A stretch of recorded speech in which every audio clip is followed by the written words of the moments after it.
ودي من الاجزاء اللي اتضافت حديثا في سي ام اي بارت 1، ومن اهم الحاجات اللي اتضافت يعني. وكان للسكشن ده، سكشن الكوستنج، النصيب الاكبر في الديليشن. زي ما احنا شايفين في الكورس اللطيف بتاعنا، دي المحاضرة التانية، وانا كاتب لك هنا بيلد يور فيوتشر كده، مش كلمة وخلاص. ابني مستقبلك ومستقبل اللي حواليك ومستقبل أسرتك ومستقبل نفسك، ده مهم جدا. زي ما قلنا كده، قليل دائم. انا كل يوم لو خصصت وقت معين كده لمذاكرتي وتطويري، مع الاستمرار على ده، حياتك بتنور وحياتك بتختلف وبتتغير تماما. يعني زي ما وعدت يعني الناس كلها، اللي مقابله مشكلة ليتر اون، طبعا الكلام ده يعني بعد ما ندخل في المنهج وهو بيذاكر عنده مشكلة في تنظيم وقته، في إدارة وقته، لا يتردد أبدا إنه يتواصل معايا بشكل كده دايركت، ونحط كده بلان لطيفة. طبعا نحط بلان لطيفة جنرال عامة لينا كلنا. اي حد مقابلاه مشكله او حاسس ان في اي شيء معطله، لا يتردد ابدا يعني ان هو يتواصل معايا. طيب احنا ان شاء الله بنشتغل على بارت 1. بارت 1 اسمه فاينانشال، يعني في المعهد اسمه كده فاينانشال، ماليه، بنتكلم عن المحاسبه الماليه. بلاننج، هنتكلم عن البادجيتنج والبلاننج. بلاننج يعني تخطيط. البرفورمانس، بعد ما عملنا تخطيط عايزين بقى نقيس، عايزين نقيم الأداء بتاعنا. احنا قلنا ان احنا والله هنكسب 10 مليون ريال السنة اللي جاية، على مقسمة شهور، مانثلي يعني شهور. طيب جينا بعد اول شهر عايزين نقيس الأداء بتاعنا مقارنة باللي احنا كنا متوقعين ان احنا نعمله في شهر يناير مثلا. وجزء الاناليتيك او جزء الاي تي ده اخر جزء معانا في بارت 1. فده اللي انت شايفه ده مسمى بارت 1. في حاجة مهمة جدا اسمها لوس. يعني ايه لوس؟ لوس دي اختصار ليرنينج اوتكم ستيتمنت، ال او اس. يعني ايه لوس او ليرنينج اوتكم ستيتمنت؟ الترجمة الحرفية ليرنينج اوتكم ستيتمنت يعني لستة او قايمه بالنتيجه التعليميه. يعني ايه برضو قايمه بالنتيجه التعليميه؟ يعني المعهد بينزل اللص بتاعته مع كل ابديت بالاجزاء والمحتوى اللي لازم يكون دارس والمرشح لشهاده السي ام اي يكون عارفها. انت بقى عرفتها منين؟ دي مش قصة المعهد، عرفتها من جلايم، عرفتها من هوك. قعدت كده تبحث في الانترنت وتبحر في الانترنت وتاخد المعلومات دي من الانترنت من تحت الارض. المعهد ملوش اي علاقة. المعهد دوره ان هو بينزل لك اللص، الليرنينج او الكوم ستيتمنت، او زي ما انا بقول لك كده الاجزاء والمواضيع المفترض ان انت تكون مغطيها وفاهمها كواحد مرشح للسي ام اي. اللوز دي، الليسته دي، القايمه دي اللي فيها المواضيع اللي المفروض يكون دارس السي ام اي عارفها وفاهمها، حصل عليها شويه ابديت. هنتكلم على الابديت كمان شويه. بارت 1 ده بيتكون من حاجه اسمها سيكشن. سيكشن يعني تقدر تقول كده مواد. بارت 1 ده عباره عن 6 سيكشن، عباره عن 6 مواد. كل مادة منهم عبارة عن عدد من اليونتس. يبقى أنا عندي بارت 1 مقسم إلى سيكشنز، مقسم إلى مواد. كل مادة منهم عبارة عن عدد من الوحدات أو عدد من اليونتس. أول سيكشن عندي بنسميه الاكسترنال فاينانشال ريبورتنج ديسيجن، التقارير المالية الخارجية.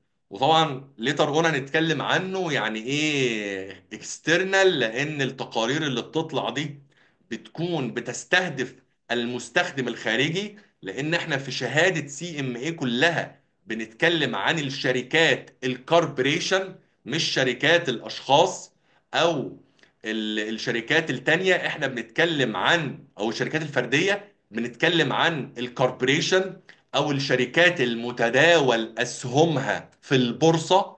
فالشركات المتداول اسهمها في البورصه زي شركه بيبسي، لما انا اروح استثمر في شركه بيبسي هستثمر في شركة بيبسي ازاي؟ عن طريق التقارير اللي التقارير المالية، الفاينانشال ريبورتنج، تقارير مالية اللي شركة بيبسي بتطلعها بناء على تحليلي ليها. هاخد قرار ان انا استثمر في شركة بيبسي ولا لا. فانا قاعد هنا اهو. طيب ايه اللي اكد لي ان التقارير او الارقام اللي شركة بيبسي بتصدرها وبتعلن عنها ارقام صحيحة؟ في بقى حاجة اسمها هيئة الرقابة على سوق المال، بتشرف على حتى المراجع الخارجي اللي بيراجع على الشركات المتداول اسهمها في البورصة. نفترض ان شركة بيبسي جابت KPMG كاكسترنال اوديتور او مراجع يراجع ويقول رأيه في القوائم المالية بتاعتها. هيئة الرقابة على سوق المال في الدولة اللي شركة بيبسي بتشتغل فيها بتراقب كمان على المراجع الخارجي. كل ده هدفه ايه؟ ان المستثمر الحالي او المستثمر المحتمل، الشخص اللي هيروح يشتري سهم في شركة بيبسي، راجل ما عندوش القدرة على التحكم، راجل ما بيقدرش ان هو يدخل شركة بيبسي يطلب تقارير. فلازم التقارير اللي بتخرج من شركة متداول اسهمها في البورصة تكون تقارير يعتمد عليها في اتخاذ القرار للمستثمرين. فهو ده يعني ببساطة معنى external financial reporting decision، او اختصارا بنقول على الجزء ده جزء الفار، فاينانشال اكاونتنج ريبورتنج، التقارير المحاسبه الماليه. فاينانشال يعني ماليه، كاونتنج يعني محاسبه، ريبورتنج يعني تقارير. حلو جدا. الجزء ده في السي ام اي وزنه 15%. يعني ايه 15%؟ يعني الامتحان بتاع السي ام ده مكون من 100%. الأسئلة اللي هتجيلك تسألك في السكشن ده في المادة دي بنسبة 15% من الامتحان.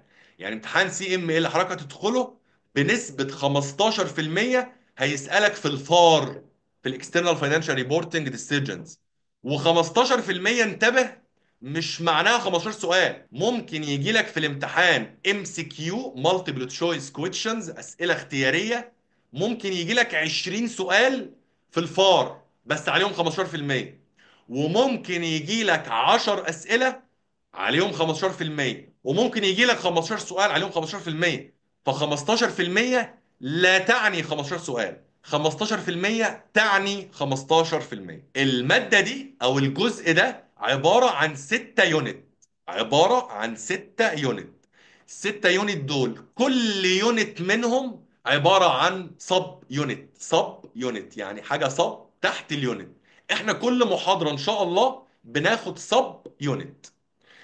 الحاجات اللي اتضافت في الاكسترنال فاينانشال ريبورتنج او في السكشن ده هي الكونسوليديشن اكاونتنج، القوائم الماليه المجمعه. يعني انا جروب عندي 15 شركه، 15 شركه دول كل شركه منهم بسجل تجاري وببطاقه ضريبيه منفصله، بتطلع القوائم الماليه بتاعتها بشكل منفصل. لكن انا كهولدنج كومباني، كشركه قابضه، بعمل كونسوليديشن، بعمل قوائم ماليه مجمعه، اجمع بقى الارقام بتوع ال 14 15 شركه دول في قوائم مجمعه. دي ليها كده بعض الاجراءات والتفاصيل اللطيفه هنعرفها ان شاء الله في المحاضرات. ودي من الاجزاء اللي اتضافت حديثا في سي ام اي بارت 1، ومن اهم الحاجات اللي اتضافت. يعني الديليشن اديشن يعني اتضافت اضافات، الاضافات اللي حصلت في سيكشن واحد.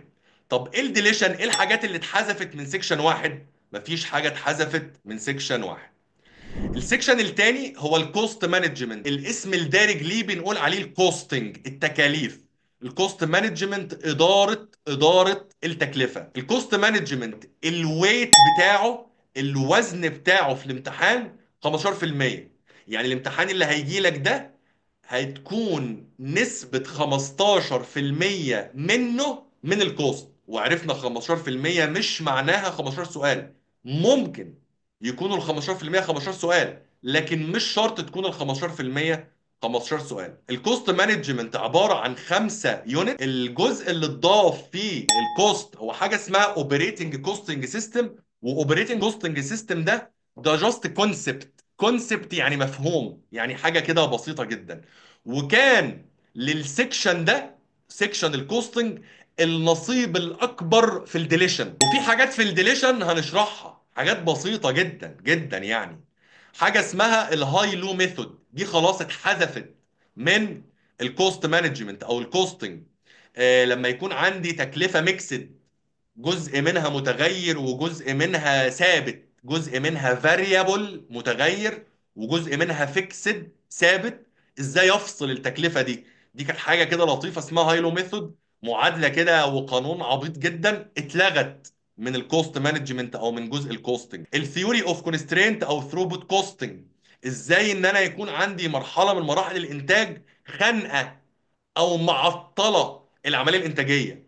انا مثلا بصنع بيبسي، باجي في مرحله التعبئه او مرحله الميكسنج الخلط بتمشي بسرعه جدا، في مرحله التعبئه بطيئه. ثيوري اوف كونسترينت، نظريه المعوقات او بوتل نيك او عنق الزجاجه. البروسيس العمليه الانتاجيه مخنوقه قوي عند التعبئه. طب ازاي انا اقدر في ظل الخنقه دي، في ظل العائق ده، احقق اكبر استفاده ممكنه؟ ده كان بيكلمنا عنها الثروبوت كوستنج، وده اتحذف من عليك. الاكتيفيتي بيزد كل دي برضو مفاهيم يعني.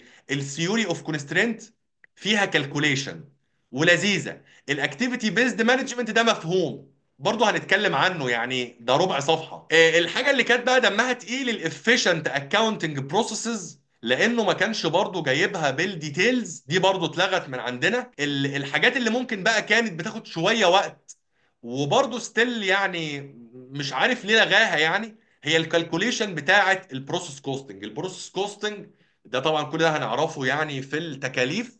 البروسيس كوستنج ككونسبت علينا، في اللص علينا، في اللص علينا، لكن ككالكوليشن وارقام هي كانت تبدو كومبليكيتد شويه، كانت تبدو معقده شويه، لكن الحمد لله كنا بنشرحها كده بشكل يعني دمه خفيف. البروسيس كوستنج ان انا عندي مراحل انتاج البرودكت بتاعي، بيعدي من مرحله يمر بمرحله تانية، يخلص المرحله التانية يدخل على المرحله التالتة. البيبسي بيتخلط وبعد كده بنضيف شويه حاجات اديشن، وبعد كده بنعبي مثلا البيبسي. فكل مرحله من دول ليها التكلفه بتاعتها. وقد يكون في بعض الصناعات زي مثلا تصنيع الملابس، فترة المالية بتاعتك قفلت، السنة قفلت، وانا بصنع ملابس وعندي شوية تيشيرتات لسه مش مكتملين الصنع. يعني تيشيرت من غير كم، عربية من غير تايرز او من غير عجلات او من غير كفرات. طيب التكلفة بتاعت العربية اللي من غير كفرات هي كعربية مش مكتملة، بتكون مكتملة بنسبة معينة. طب دي ارصدها ازاي عندي في القوائم او اكلفها بقيمة كام؟ ده كله كالكوليشن كنا بنعمله للبروسيس كوستنج، دمه خفيف يعني. بس دي يعني اكتر حاجة نيوميريكال او كالكوليشن كانت شوية بتاخد وقت في الحاجات اللي اتلغت. الباقي كله كونسبتس هنتكلم عنها يعني عبيطة. دي برضو اتلغت من جزء الكوستنج. الجزء الثالث هو جزء البادجيتنج. جزء البادجيتنج الويت بتاعه 20%. طبعا اسمه بلاننج تخطيط، بادجيتنج موازنات، فوركاستنج توقع، او الاسم الحركي بتاعه الجزء ده او السكشن ده بادجيتنج موازنات. الويت بتاعه في الامتحان 20%، عبارة عن 3 يونت، ده طبعا وفقا لكتاب جلايم 2025. الجزء ده ما تضافش فيه حاجة في اخر لوس نزل او اخر ابديت نزل. الديليشن expected value of perfect information ومانجمنت باي اوبجكتيف، كل ده برضه مفاهيم. كل دي يعني حاجات كده ربع صفحة، يعني الاتنين دول اصلا مش مكملين صفحة، بس لغاهم مش هتتسأل فيهم ومش هتمتحن عليهم. البرفورمانس مانجمنت او بنسميه بيرفورمانس ايفالويشن، تقييم الاداء. احنا يا باشا فهمنا محاسبة مالية وعملنا نظام تكاليف في الجزء الثاني، عملنا نظام تكاليف جيد، وعملنا موازنات، وعملنا توقع، وعملنا خطة، عملنا بلاننج تخطيط.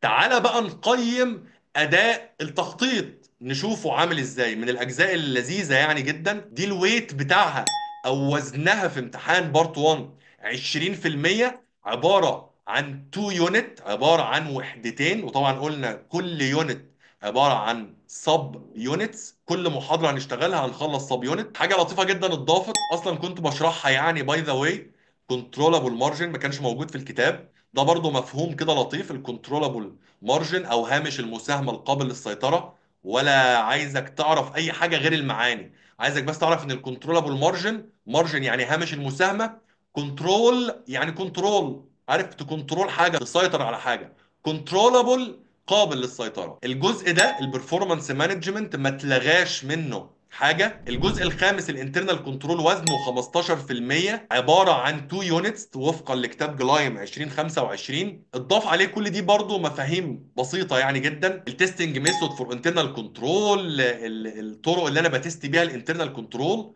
والكنترول ديفيشنسي ريميديشن، ازاي ان انا اعالج الخلل في الكنترول. اتلغى منه الفلو تشارتنج سيمبلز، حاجه كده يعني كانت فلو تشارت كده، بتكون عارف الفلو تشارت بتاعه. والكات الكمبيوتر اسيستد اوديتنج تكنيكس. طبعا مش عايز اشغلكم بشرح الحاجات دي كده او حتى نبذه عنها، المواضيع دي كلها مواضيع بسيطة. والجزء ده بالذات الانترنال كنترول والجزء اللي بعده كسكوب، سكوب يعني نطاق، يعني اللي المعهد عايزك تكون عارفه في الحاجات دي حاجات بيزكس خالص. السكشن الاخير هو سكشن التكنولوجي اند اناليتيك، او بنطلق عليه الاي تي. ده وزنه في الامتحان 15%، عبارة عن 2 يونت. اتضاف عليه حاجة اسمها لوجيستيك ريجريشن، ودي كده ثلاث مواضيع عباره عن نص صفحه: الداتا كونسوليديشن، والداتا ترانسفورميشن، والداتا ريدكشن. الديليشن الحاجات اللي اتلغت من الجزء ده هي عباره عن حاجه اسمها الكوبيت فريم ورك. مش عارف اللي منكم عارف بقى الكوزو فريم ورك، ده كان ليه علاقه اكتر بحاجه اسمها الداتا جوفرنانس. كل الحاجات دي مش عايزك تكون فاهم فيها حاجه خالص، بس يعني ايه، خد فكره بس كده بسيطه. والمصطلحات بتاعه الانفورميشن اكاونتنج سيستم برضه دي اتلغت من الجزء ده. يبقى تاني كده بسرعه، احنا بنتكلم عن بارت 1 اللي اسمه فاينانشال بلاننج بيرفورمانس اند اناليسيس. في حاجه اسمها لوس. اللوس ده هو المواضيع اللي المعهد كل ابديت بيقول لك انتبه انا هسالك في المواضيع دي. المواضيع دي عباره عن ست اجزاء، اول جزء منهم هو جزء الفار 15%، 6 يونت. كونسوليديشن اتضاف، مفيش حاجه اتلغت. الجزء الثاني كوست مانجمنت 15%، 5 يونتات، ده اللي اتضاف وده اللي اتلغى. الجزء الثالث البادجيتنج 20%، 3 يونت، ده اللي اتضاف وده اللي اتلغى، وهكذا. وعامل لك سامري كده تحت لطيف. ده السكشن الاول اسمه فار، من يونت 1 ليونت 6، الويت او الوزن بتاعه 15%. السكشن الثاني الكوستنج من يونت 7 ليونت 11 اللي هم 5 يونت، ده 15%. البادجيتنج 3 يونت 20%. السكشن الرابع بيرفورمانس ايفالويشن او تقييم الاداء، هنا بقى بدات استخدم اسامي الدلع بتاعه السكشنز، 2 يونت عليهم 20%. انترنال كنترول 2 يونت 15%، اللي هو يونت 17 و18. السكشن الاخير سكشن الاي تي 2 يونت ووزنه 20%. طبعا هنلاقي مجموع دول كلهم 100%، والكتاب طبعا وفقا لاخر تحديث.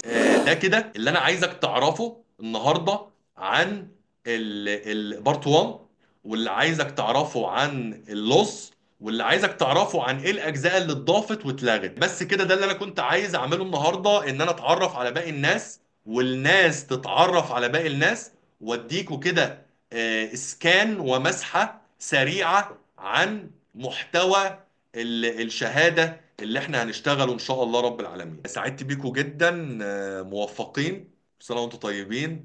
وزي ما قلنا، زي ما هنذاكر وهناخد بالنا من مستقبلنا المهني، ناخد طبعا بالنا من مستقبلنا اللي هو اصلا اهم من كل حاجة في الدنيا، وعلاقتنا مع ربنا والشهر الكريم ده. حاولوا تستغلوا الفترة دي، وبنصح نفسي يعني قبلكم على قد ما تقدروا، لو كان في اي قصور من حد فينا الفترة اللي فاتت نحاول نحسنه زي ما بنحاول نحسن حياتنا المهنية. نحاول نحسن حياتنا كده الروحانية. سواء طيبين، أشوفكم على خير إن شاء الله المحاضرة اللي جاية. والسلام عليكم ورحمة الله وبركاته.